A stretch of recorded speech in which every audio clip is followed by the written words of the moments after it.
Hari ini saya juga ingin menzahirkan beberapa isu yang mana saya harap Yang Amat Berhormat Perdana Menteri Datuk Seri Anwar dapat memberi respon di atas isu yang berlaku di Pulau Langkawi.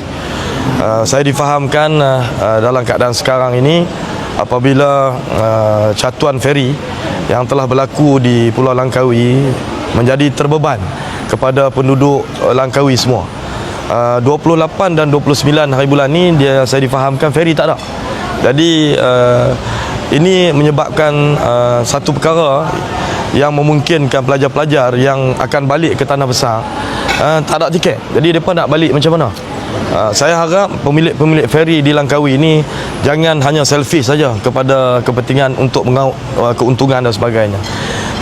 Feri di bawah Kementerian Pengangkutan, lesen feri juga di bawah Kementerian Pengangkutan. Saya harap Yang Amat Berhormat Perdana Menteri dapat mengunjurkan perkara ini dengan sangat baik supaya penduduk Langkawi tidak terbeban dan tidak terkesan akibat catuan feri yang telah berlaku di Langkawi pada hari ini.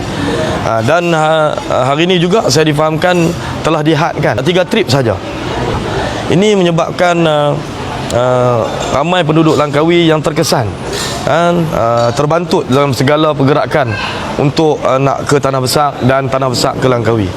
Saya harap jangan ada lagi perkara-perkara ini kepada pemilik feri supaya mereka ini memikirkan untuk kepentingan kebersamaan ini. Janganlah fikir diri sendiri dan juga fikir keuntungan saja. Sedangkan feri boleh diguna pakai, bukan untuk bawa 800 orang, 600 orang. Kita boleh guna feri yang kecil 200, 300 penumpang saja untuk keluar masuk to and fro kan. To and fro ni jadi sekurang-kurangnya penduduk Langkawi tidak terbeban. Jadi bila terbeban perkara ini menyebabkan perkara-perkara yang tak baik bakal berlaku kepada Langkawi ni.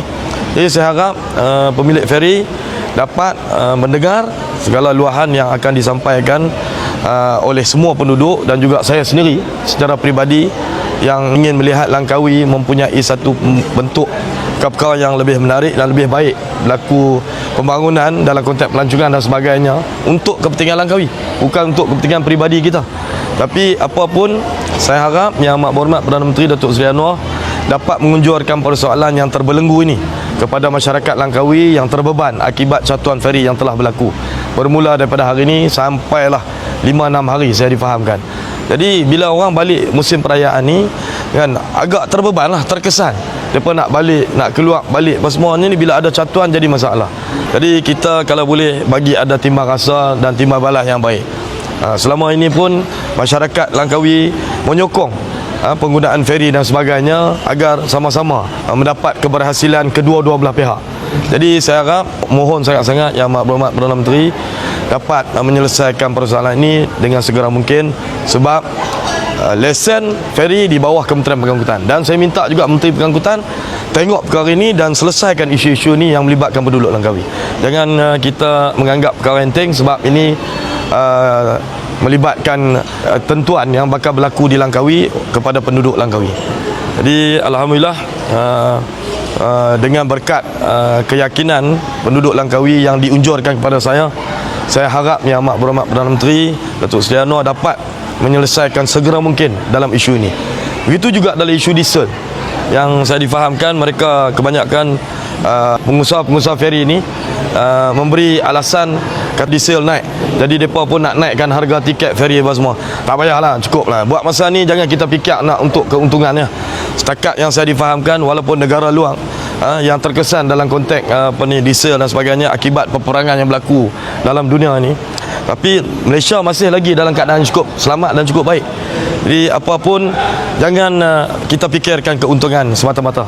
Saya harap pemilik feri dapat mendengar apa yang saya zahirkan supaya kerajaan ambil satu pendekatan yang serius untuk menyelesaikan isu ini.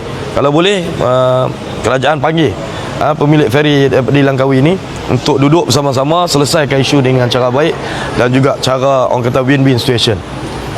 Jadi itu saja yang saya harap Yang Amat Berhormat Perdana Menteri dapat menzahirkan segera mungkin dalam persoalan ini untuk kita bagi kebaikan kepada penduduk-penduduk Langkawi insya-Allah. Terima kasih.